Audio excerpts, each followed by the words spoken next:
بس كده الطاجن طالع جميل ازاي وتحفة ما شاء الله.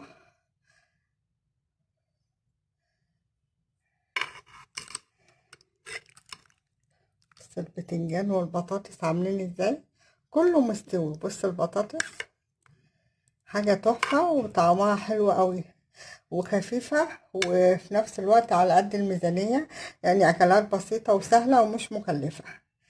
فلو عجبكم الفيديو متنسوش تعملوا اشتراك وتعليق حلو كده عشان يوصلكم كل جديد، ومتشكرة على المتابعة ومتشكرة على التعليقات الجميلة. وقولوا لي رأيكم ايه في التعليقات، المسقعة عجبتكم ولا لا. السلام عليكم. السلام عليكم، ازيكم حبايبي عاملين ايه؟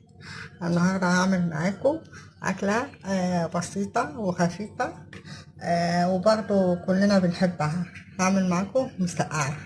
معايا هنا فلفل ألوان، معايا هنا بتنجان متقطع زي ما انتوا شايفين كده، ومعايا هنا التوابل اللي هو جنزبيل وتوم وفلفل اسود وتوم باودر وبصل باودر وبابريكا وملح وكزبرة. معايا هنا بطاطس. انا هنزل هنا على البطاطس بالفلفل الالوان، وهنزل بالتوابل، وهنزل بالبتنجان، واقلب كله مع بعض. انا هنا غيرت الطبق عشان طبق كان صغير مش هعرف اقلب فيه، واحط هنا مقدار نص كوباية زيت زيتون، طبعا عشان يبقى الاكل صحي ومفهوش زيوت وكده، وده اختياري يعني الزيت اللي عندك حط. هقلب كده المكونات في بعض.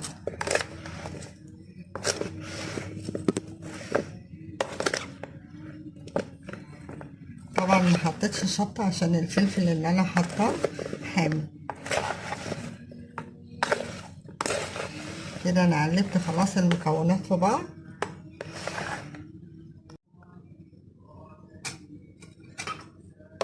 كده بقى انا عندي صينية هنا وجايبة كيس حراري احط فيه الخليط دوت.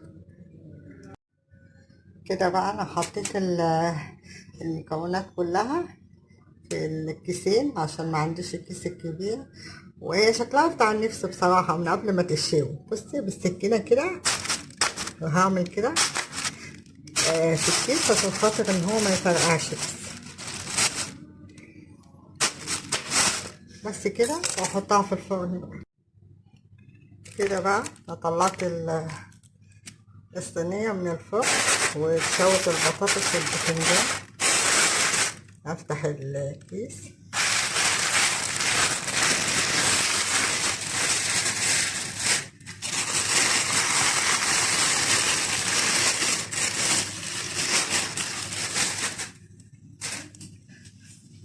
صراحة تحفة هو عايز يتاكل كده اصلا، يعني بص البتنجان مستوي خالص والبطاطس نفس الحكاية. دلوقتي بقى وزيت الزيتون ريحته تحفة فيه وطبعا صحي احسن من القلية. وهنعمل بقى نبدأ نعمل الصلصة.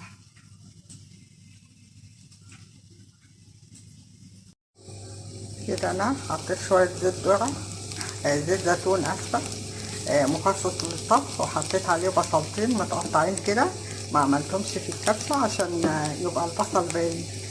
ومعايا هنا كام فص ثوم مقطعهم حتت صغيرة بنزل عليهم فيها واقلب.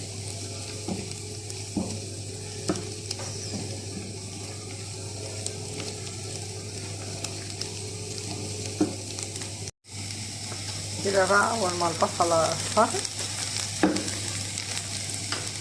هنزل عليها بعصير الطماطم اللي انا عاملاه في الكبة، بس مش طحناه قوي ولا مصفيه، يعني هو قطع كده زي ما انتوا شايفين. وما كترش طماطم عشان ما تبقاش تقيلة ومش حلوة. سيبها بقى لغاية ما تستوي. كده انا نقلت البتنجان والبطاطس في الطاجن عشان اول ما الصلصة تستبك هحطه فيها.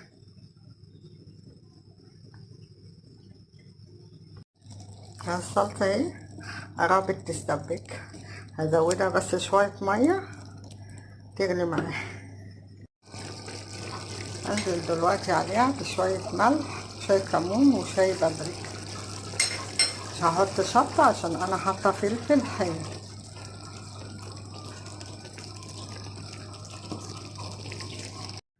كده بقى انا معايا 3 قرون فلفل، احط واحد في النص وواحد كده في الاول وواحد في الاخر عشان احنا بنحب الفلفل الحامي اوي. هنزل كده بقى بالصلصة.